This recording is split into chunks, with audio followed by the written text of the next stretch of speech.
हरे कृष्ण दोस्तों, आज हम ब्रह्म संहिता के श्लोकों का पाठ करेंगे।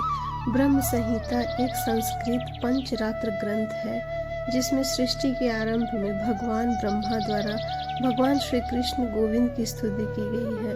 गौड़ीय वैष्णव संप्रदाय में इस ग्रंथ की बहुत ही प्रतिष्ठा है। ईश्वरः परमः कृष्णः सच्चिदानंद विग्रह अनादिरादिर्गोविन्दः सर्वकारणकारणम्।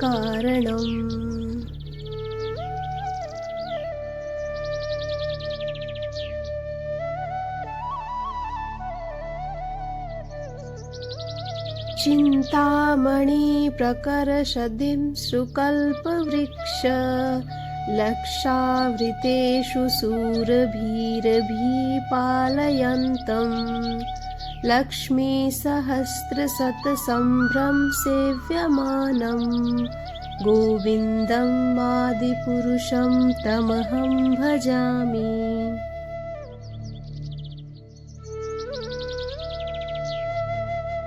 वेणुं कडतम् अरविन्ददलायताक्षं बर्हावतसम् असिताम्बुदसुन्दराङ्गम् कन्दर्पकोटिकमनीयविशेषशोभम् गोविन्दम् आदिपुरुषं तमहं भजामि।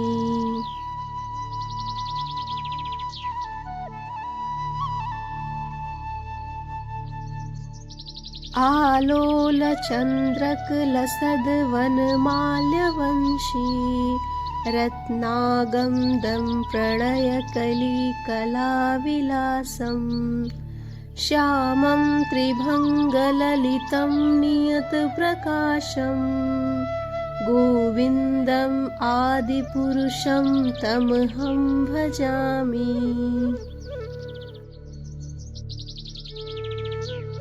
अङ्गानि यस्य सकलेन्द्रियवृत्तिमन्ति पश्यन्ति पान्ति कलयन्ति चिरं जगन्ति आनन्दचिन्मय सद उज्ज्वल विग्रहस्य गोविन्दम् आदिपुरुषं तमहं भजामि।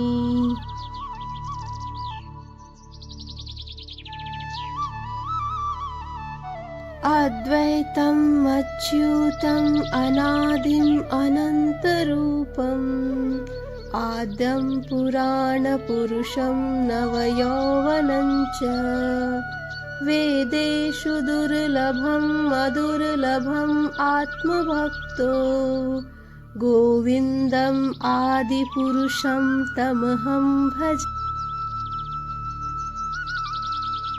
पन्थास्तु कोटिशतवत्सरसप्रगम्यो वयोरथापि मनसो मुनिपुङ्गवानां योऽप्यस्ति यत् प्रपदसिम्नि अविचिन्त्य तत्त्वे गोविन्दम् आदिपुरुषं तमहं भजामि।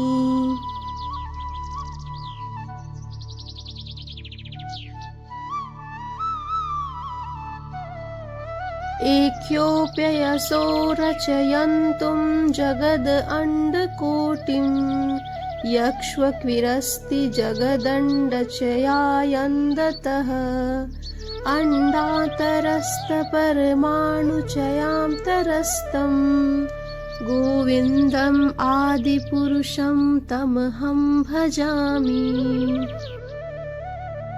यद्भावभावितधियुमनुजास्तथैव सम्प्राप्य रूपमहिमा शनयानभूषा सुक्तयमेव नियमप्रथितैः स्तुवन्ति गोविन्दम् आदिपुरुषं तमहं भजामि।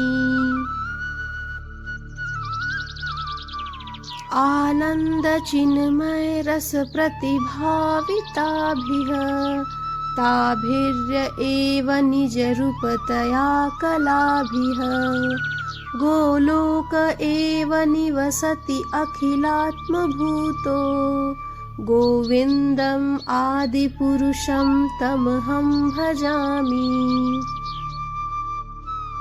प्रेमाञ्जनछुरितभक्तिविलोचनेन सन्तः सदैव हृदयेषु विलोकयन्ति यं श्यामसुन्दरम् अञ्चित्य गुणस्वरूपं गोविन्दम् आदिपुरुषं तमहं भजामि। रामादिमूर्तशुकलनियमेन तिष्ठन् नानावतारम् अकरोद्भवनेषु किन्तु कृष्णः स्वयं सम्भवत परमः पुमानयो गोविन्दम् आदिपुरुषं तमहं भजामि।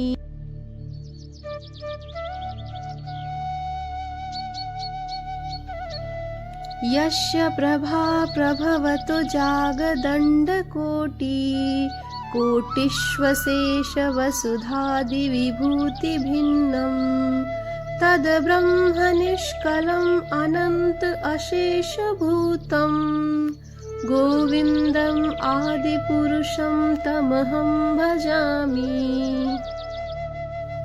माया हि यस्य जगदण्डशतानि सूते त्रैगुण्य तद्विषयवेदवितायमाना सत्त्वावलम्बी परसत्त्वं विशुद्धसत्त्वं गोविन्दम् आदिपुरुषं तमहं भजामि।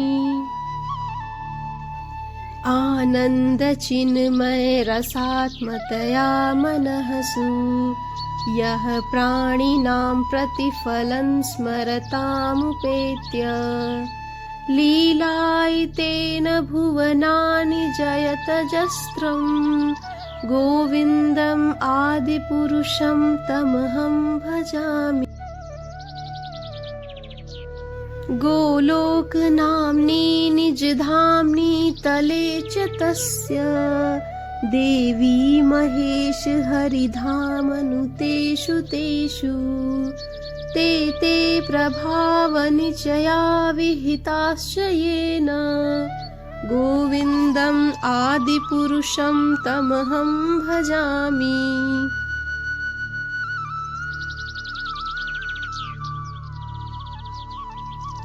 सृष्टि स्थिति प्रलय साधन शक्तिरेका छायेव यस्य भुवनानि बिभर्ति दुर्गा ईक्षनुरूपम् अपि यस्य च तिष्ठते सा गोविन्दम् आदिपुरुषं तमहं भजामि।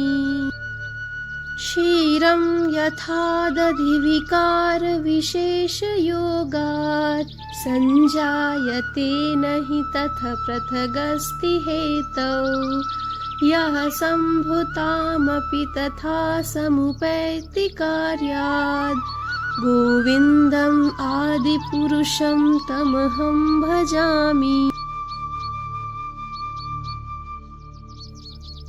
दीपार्चिरेव हि दशान्तरमभ्युपेत्य दीपायते विवृत्तहेतुसमानधर्म यस्तादृगेव हि च विष्णुतया विभाति गोविन्दम् आदिपुरुषं तमहं भजामि।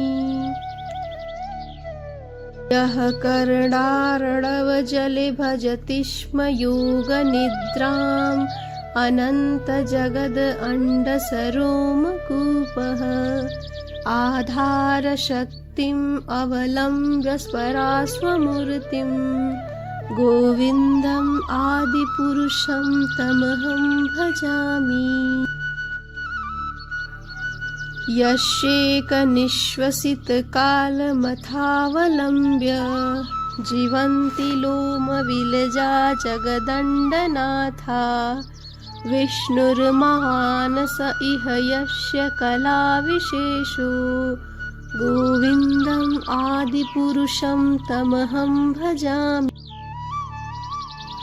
भास्वान् यथा स्म सकलेषु निजेषु तेजः स्वीयं कियत् प्रकटत्यपि तद्वदत्र ब्रह्माय एष जगदण्डविधानकर्ता गोविन्दम् आदिपुरुषं तमहं भजामि। यत् पादपल्लवयुगमविनिधाय कुम्भ द्वन्द्वे प्रणामसमये स गणाधिराजः विघ्नान् विहन्तम् आलम् अस्य जगत्त्रयस्य गोविन्दम् आदिपुरुषं तमहं भजामि। अग्निर्महि गगनम् अम्बुमरुददिशश्च कालस्थात्ममनसिति जगत्त्रयमाणि यस्माद्भवन्ति विभवन्ति विशन्ति यं च गोविन्दम् आदिपुरुषं तमहं भजामि।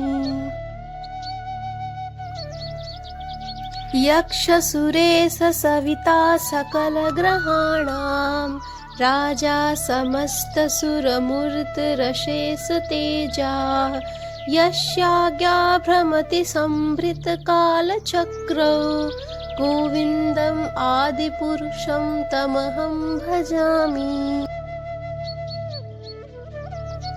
धर्मोऽथ पापनिचया श्रुतयस्तपांसि ब्रह्मादिकीटपतगावधश्यश्च जीवः यद्वत्तमात्रविभवप्रकटप्रभावा गोविन्दम् आदिपुरुषं तमहं भजामि।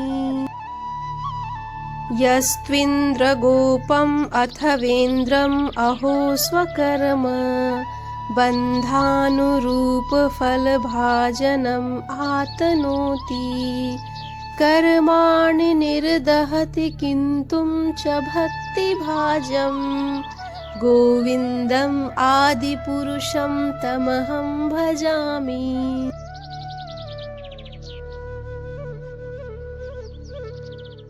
क्रोधकामसहजप्रणयदिभीति वात्सल्यमोहगुरुगौरवसेव्यभावे सञ्चित्य तस्य सदृशं तनुमापुरेते गोविन्दम् आदिपुरुषं तमहं भजामि।